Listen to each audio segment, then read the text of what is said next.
Do while और while दोनों एक तरह से वाइल का ही वेरिएंट या वेरिएंट का मतलब कि एक दूसरा फॉर्मेट है लूप का। While and do while. ठीक है। वाइल में क्या होता था कि वो पहले कंडीशन चेक होता था, तब जाके वो स्टेटमेंट एग्जीक्यूट करने का आपको अलाउ करेगा। ठीक है। बिना कंडीशन सेटिस्फाई किए आप क्या उसको एग्जीक्यूट नहीं होने देंगे। ठीक है। तो वो एग्जीक्यूट करने के लिए था। लेकिन यहाँ पे क्या है कि पहले कहता है ये डू देन वाइल, मतलब कि पहले वो कंडीशन जो सेट ऑफ स्टेटमेंट्स होते हैं या मल्टीपल सेट ऑफ कोड्स होते हैं उसको पहले एग्जीक्यूट करता है, देन आपके कंडीशंस को वो चेक करता है। ठीक है। कंडीशंस को बाद में यहाँ पे चेक करता है। तो इसका जो चेक पॉइंट्स है वो लास्ट में है। ठीक। तो ये उस सिचुएशंस में यूज किया जाता है जहां पर आपको लास्ट में कंडीशन चेक करने हैं और फिर दोबारा रिकंटिन्यू करना। जैसे कि आप देखते हो press have for go to main menu, last में आपसे पूछता है तो हैज प्रेस कर फिर रिपीट होता है वही चीजें। ठीक। तो सेम क्या होता है जिसको बोलते हैं डू बाय। पहले एग्जीक्यूशन हुआ, लास्ट में हमने आपसे पूछा कि फिर दोबारा कंटिन्यू करना है कि नहीं। तो वो चीज की होती है डू वाइल। तो इस सिचुएशन इस तरह के क्वेश्चंस या इस तरह के एग्जीक्यूशन अगर करने हो कि लास्ट में फिर आपसे डिफाइन करना है कि आपको आगे कंटिन्यू करना है कि नहीं, तो वो चीज आपसे जब पूछा जाता है तो इस तरह के प्रोग्रामिंग प्रॉब्लम्स को हम डू वाइल से सॉल्व करते हैं। ठीक है। अब इसको कैसे सॉल्व करेंगे तो हम डिफाइन कर लेते हैं यहाँ पे।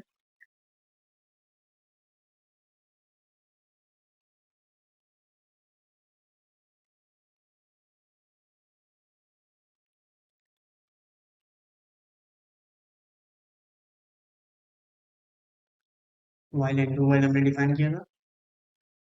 अब हम इसके अंदर एक फोल्डर डिफाइन कर लेते हैं डू वाइल का। ठीक है। Do while and then example one dot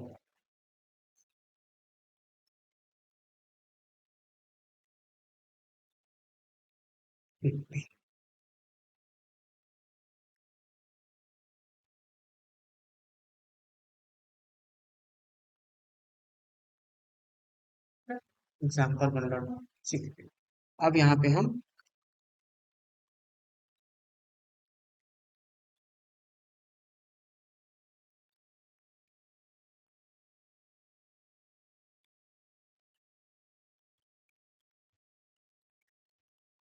name space main function define किया हमने। अब किस तरह का स्टेटमेंट हम पहले डिफाइन करना चाहते हैं। तो सबसे पहले देखो सबसे पहले हमने डिफाइन किया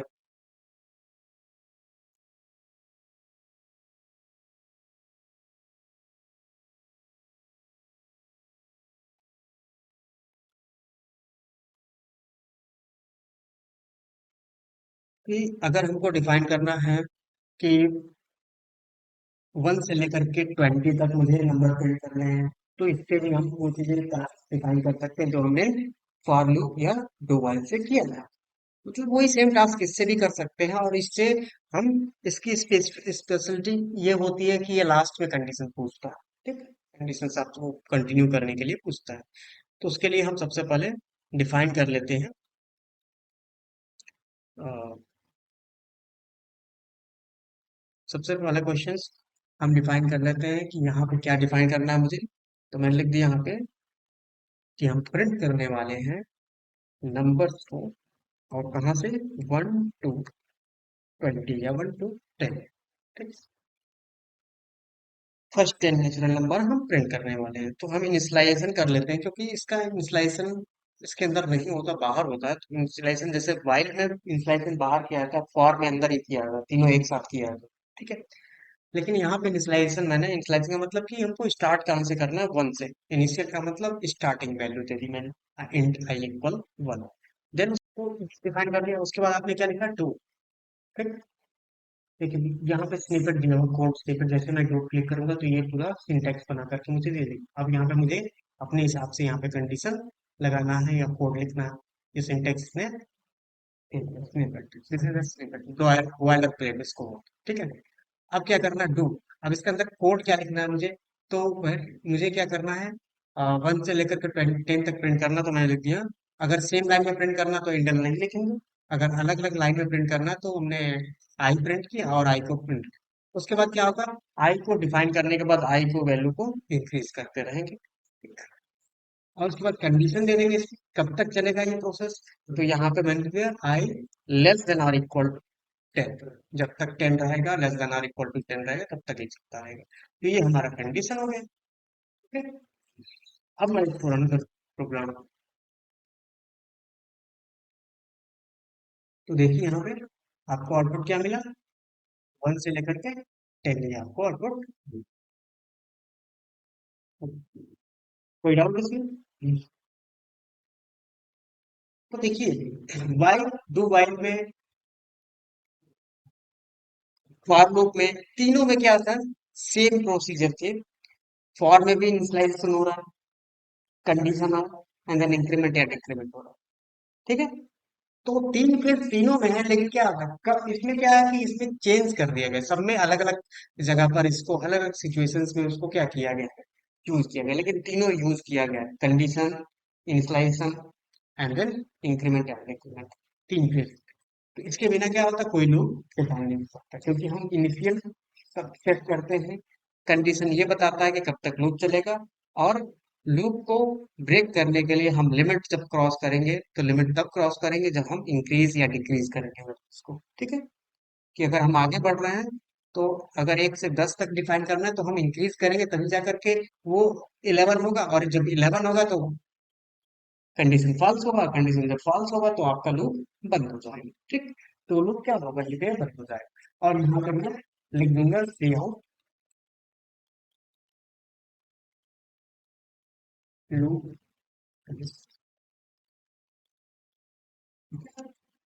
लास्ट, उसका लास्ट में लिख कर क्या है, लूप फिनिश।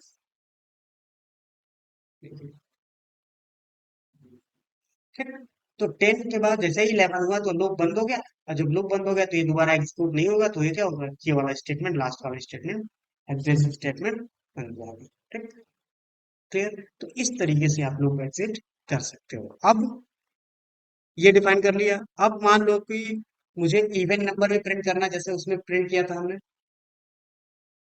ठीक है। जैसे हमने उसमें भी डिफाइन किया था।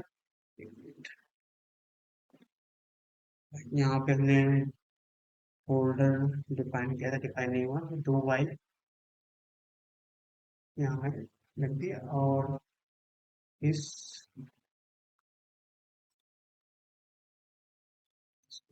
कर देंगे। ठीक है।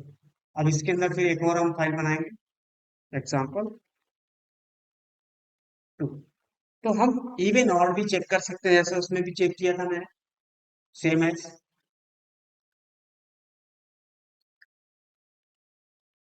ओके। तो यहाँ पे मैं लिखूंगा print even numbers, even numbers from two या 1 to 4, 1 to 40 या 50। ठीक है। तो हमारा इनिशियल 1 हो जाएगा। और यहाँ पे प्रिंट तभी होगा, क्या होगा, जब कंडीशन मैच हो। तो मैंने लिख दिया इफ आई, जब तक दो से अगर डिविजिबल होगा, तभी क्या होगा, ये आई प्रिंट होगा। उसके बाद ये तो नहीं, अगर मैच होगा तभी तो वो आगे बढ़ता रहेगा, इंक्रीज होता रहेगा वैल्यू। ठीक है। ये डिफाइन हो गया। और लास्ट नंबर क्या रहेगा, 40 तक जाना है, तो ये कंडीशन हो गया हमारा। और ओके। तो यहाँ पे हमने डिफाइन किया कि जैसे ही मैं रन करता हूँ, तो देखो 1 से लेकर के 40 तक का जो नंबर है, केवल इवन नंबर से 1 से लेकर के 40 तक के जो इवन नंबर है वो प्रिंट हुए। ठीक है। क्लियर। तो बस इसी तरीके से लॉजिक आपको डिफाइन करना है। देन अब गेस नंबर की एक हम गेम बनाने की, नंबर गेस करें। ठीक है। नंबर गेस करने का, तो मैंने यहाँ पे लिख दिया एग्जाम्पल 3.सी। और मैं यहाँ पे ये चीज हटा देता हूँ और मैं लिख देता हूँ गेस नंबर 2। ठीक।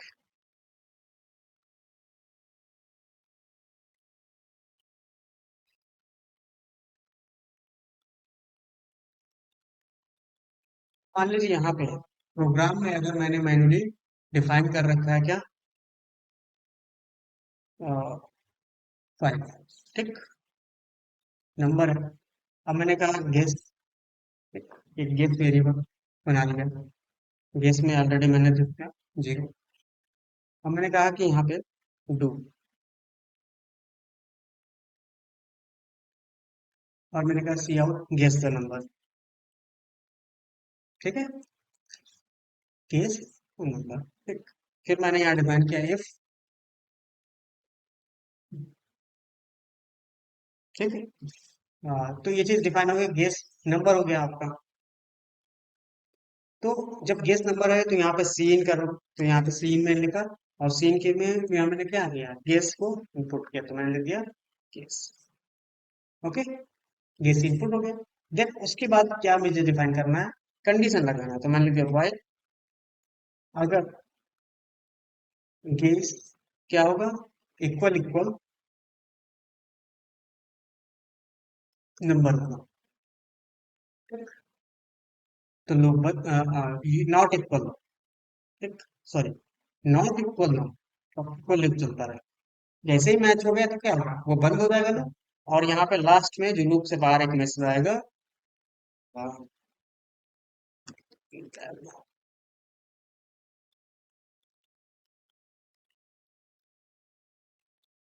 ये मैसेज क्लियर कि आपने गेस कर लिया। देन अब यहाँ पे मैं रन करता हूँ, तो क्या हुआ, अब मान लो मुझे नंबर नहीं पता। ठीक, मुझे नंबर नहीं पता, जैसे मैंने लिखा भाई गेस नंबर, तो भाई मैंने कहा यहाँ पे 3 है, नहीं, फिर वो आपसे पूछ रहा है गेस नंबर। जब तक मैच नहीं होगा तब तक वो आपका चलता रहेगा, आपसे पूछता रहेगा। तो फिर 4 नहीं है, जैसे मैंने लिखा 5, तो क्या डालोगे 40। तो कैसे, तो हमारा नंबर क्या था, 5 था, जैसे ही आप 5 डालोगे तो क्या होगा, वो आपको गेस कर लेगा वो नंबर। समझ में आया।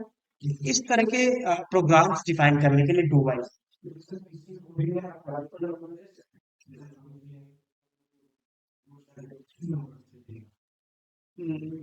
तो सबसे क्या आप डिफाइन करना चाहते हो? हम्म, हम्म।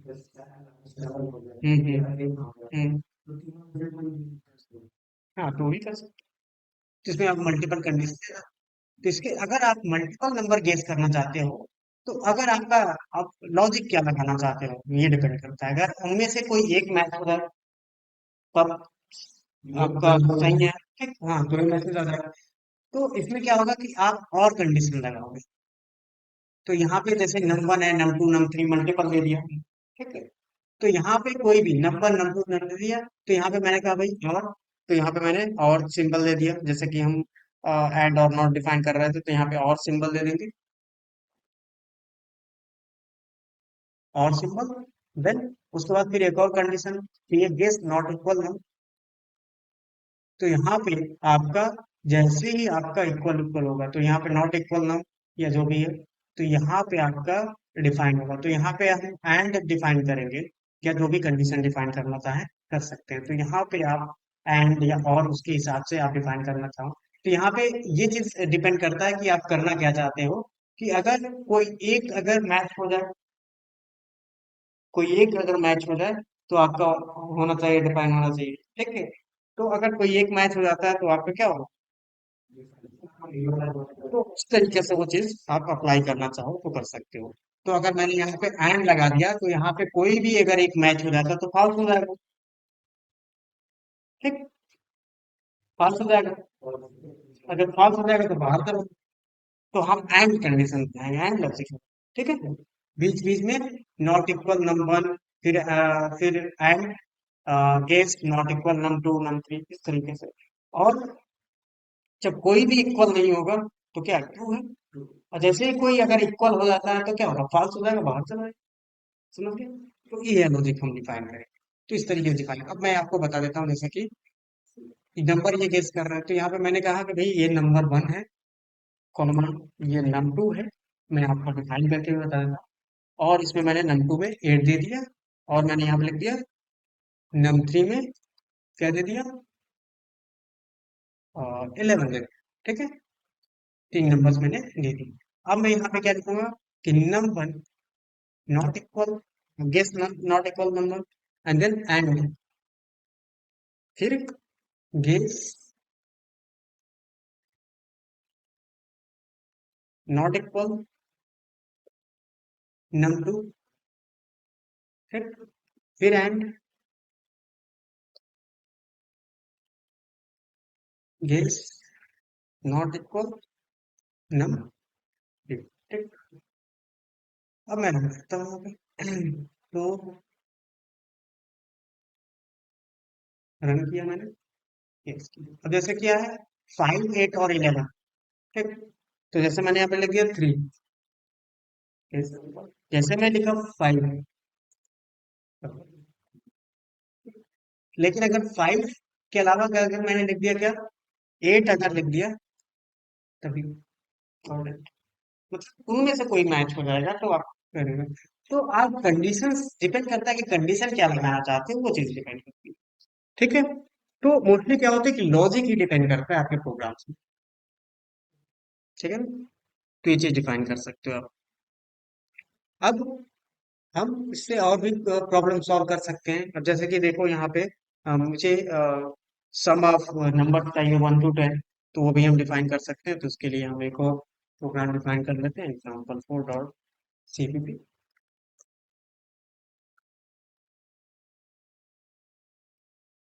यहाँ पे लिखिए print sum of natural number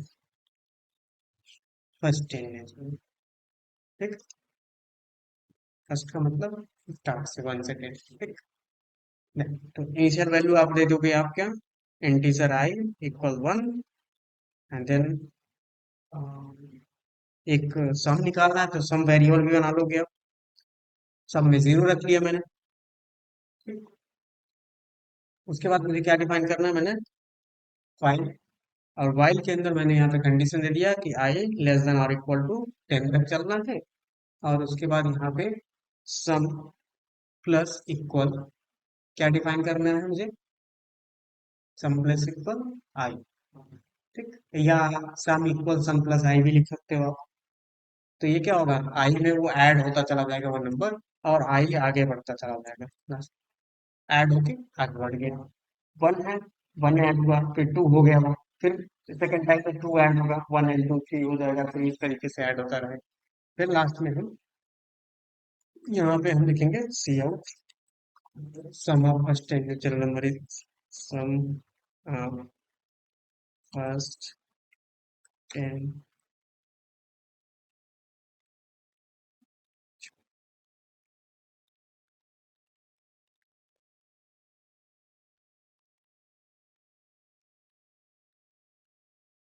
then यहाँ पे हम लिखेंगे sum।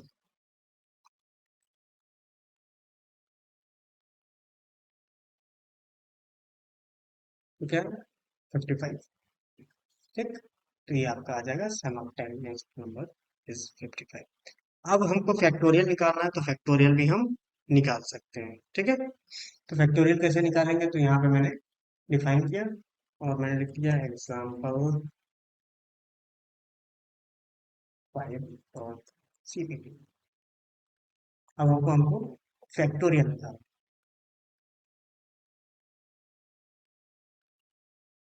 Calculate factorial input number. हम कोई नंबर इनपुट करेंगे, उसको फैक्टोरियल निकाल लेंगे। यहाँ पे लिख दिया मैंने इंटीजर एन, और यहाँ पे लिख दिया मैंने एंटर अ नंबर, देन सी। उसके बाद हमने एक वेरिएबल बनाया फैक्ट वन। तो फैक्टोरियल का मतलब मल्टीप्लीकेशन होता है। ठीक है, तो 1 होना चाहिए, अगर 0 होता तो सब 0 ही हो जाएगा नंबर। ठीक है, तो इसलिए वन हमने इसमें पहले से असाइन कर रखा है वैल्यू में। उसके बाद हम क्या लिखेंगे, डू। ठीक। और डू में लिखेंगे यहाँ पे fact equal fact multiply n, या फैक्ट मल्टीप्लाई इक्वल एन लिख सकते हैं। ठीक।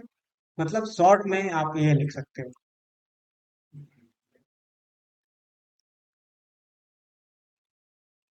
ठीक।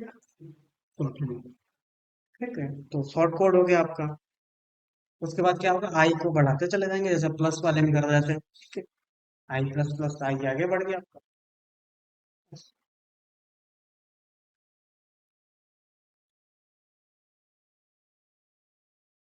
तो सर, एक मिनट, यहाँ पे इंटीजर आई भी नहीं डिफाइन किया ना। तो फैक्टोरियल आपको इंटीजर एक आई वैल्यू भी डिफाइन करनी पड़ेगी, तो आई वैल्यू हमारी वन होगी। ठीक। और ये भी वन होगी। तो यहाँ पे हम कॉमा करके ही लिख देते हैं यहीं पे डायरेक्टली, एक ही जगह पर। हम स्टार्टिंग में ही दे देते हैं, एक साथ आप डिफाइन कर सकते हो, अलग अलग डिफाइन करने की जरूरत नहीं है। ठीक। तो हमने एन बनाया, फैक्ट बनाया, उसमें आई डाला, आई में वन डाला। और एन में इसलिए वैल्यू नहीं डाली क्योंकि उसमें इनपुट करना है, यूजर से इनपुट लेना है मुझे। हो गया ये आपका। अब यहाँ पे कंडीशन लिखना है आपको, तो वाइल। और कंडीशन यहाँ पे देना है आपको, आई लेस देन और इक्वल टू क्या, एन। ठीक है। N को अब यहाँ पे फैक्टोरियल निकालना है, तो यहाँ पे फैक्टोरियल प्रिंट कर लेंगे, लिखेंगे सी आउट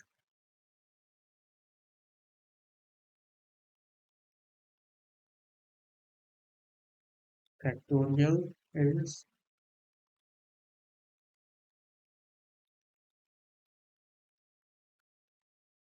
अब रन करते हैं। इंटर नंबर जैसे मैंने लिख दिया 4, तो 4 का फैक्टोरियल क्या रहा है, 256 आ रहा है यहाँ पे। एंड देन ये एंड हमने गलती से मल्टीप्लाई कर दिया इसलिए गलत आ रहा है। ठीक। अब यहाँ पर रन करते हैं, 256 नहीं आएगा 4 का। ठीक है। अब 4 को क्लिक करेंगे, देखो क्या आ रहा है, 24 आ रहा है। ठीक। क्यों, अब कैसे 4 का 24 आ रहा है, तो यहाँ पे देखेंगे कि अगर मैंने 4 इनपुट किया, अगर आपने 4 इनपुट किया है, तो वो कैसे मल्टीप्लाई होगा, तो 1 मल्टीप्लाई 2 मल्टीप्लाई 3 मल्टीप्लाई 4। आप देखेंगे 1 मल्टीप्लाई 2 हुआ, 2 हुआ, 2 मल्टीप्लाई 3 6, 6 मल्टीप्लाई 4 24। ठीक। इस तरीके से वो डिफाइन होगा, तो एक एक करके वो आई की वैल्यू आगे बढ़ती जा रही है, और उसका मल्टीप्लीकेशन किस पे होता जा रहा है, फैक्टोरियल में स्टोर होता जा रहा है। ठीक है। और लास्ट में हमने फैक्टोरियल प्रिंट कर लिया, तो फैक्टोरियल 24 ये प्रिंट हो जाएगा। फिर अगर दोबारा रन करें तो देखिए यहाँ पे हमने 5 लिखा, तो 5 का फैक्टोरियल क्या, 120 होता है। ठीक। तो ये आ जाएगा आपका 120। तो इस तरीके से हम फैक्टोरियल भी निकाल सकते हैं डू वाइल से। ठीक है। नेक्स्ट, और भी क्वेश्चन हम सॉल्व कर सकते हैं इसके थ्रू। रिवर्स हम डिफाइन कर सकते हैं, रिवर्स लूप डिफाइन कर सकते हैं इसके थ्रू। रिवर्स लूप भी हम डिफाइन कर सकते थे, जैसे उसमें डिफाइन किया था हमने। हाँ, उसका लूप डिफाइन कर सकते हैं। पावर की भी कैलकुलेट कर सकते हैं, वो मैं बता दूंगा कैसे। हाँ, तो समझ लो आप, अगर पावर ही कैलकुलेट करना है तो कैसे करेंगे, तो मैं वो बता देता हूँ। कैलकुलेट, और स्क्वायर रूट नहीं, स्क्वायर पावर कैलकुलेट करना है। हाँ, तो क्या, वैल्यू। ठीक। तो अगर मान लो यहाँ पे इनपुट भी कर सकते हो, और मैंने यहाँ पे मैन्युअली रख दिया, तो यहाँ पे इंटीजर बेस एंड एक्सपोनेंट।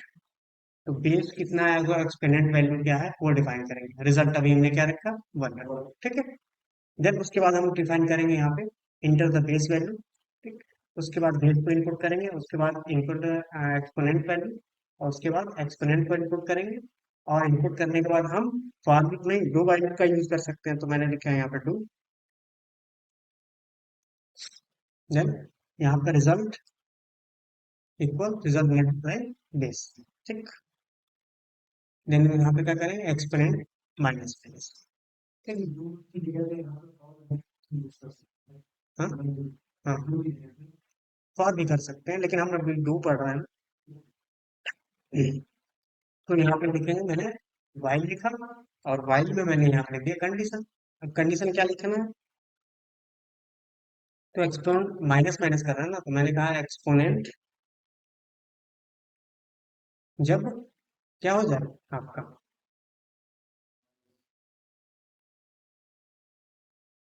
हम्म, जब तक ग्रेटर देन जीरो रहेगा तब तक चलता रहेगा। ठीक है। Then, और उसके बाद यहाँ पे हम प्रिंट कर लेंगे सी आउट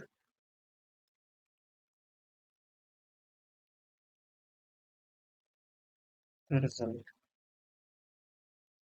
और मैं लिख देता हूँ यहाँ पे एंड सॉरी, रिजल्ट में रिजल्ट वेरिएबल है, तो मैंने लिख दिया रिजल्ट।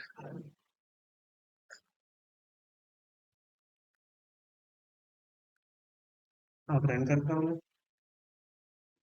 इंटर बेस वैल्यू, तो बेस वैल्यू मैंने दिया 2, एक्सपोनेंट वैल्यू मैंने दे दिया 3, तो क्या आ रहा है 8। तो टू द पावर ऑफ 3 कितना हुआ? 8। ठीक। तो इस तरीके से कैलकुलेट करते हो। अगर जैसे मैंने किया 5 टू द पावर ऑफ 5, तो कितना होगा? 3125। ठीक।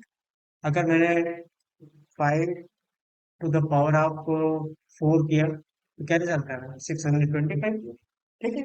तो इस तरीके से आप डिफाइन कर सकते हो, पावर कैलकुलेट कर सकते हो। ठीक है। तो बस आपको इनपुट करना है, फेस वैल्यू, एक्सपेरिमेंट वैल्यू, और रिजल्ट डिफाइन करके डिवाइस के थ्रू कोई चीजें डिफाइन करने का। ठीक है। क्लियर? कितना रन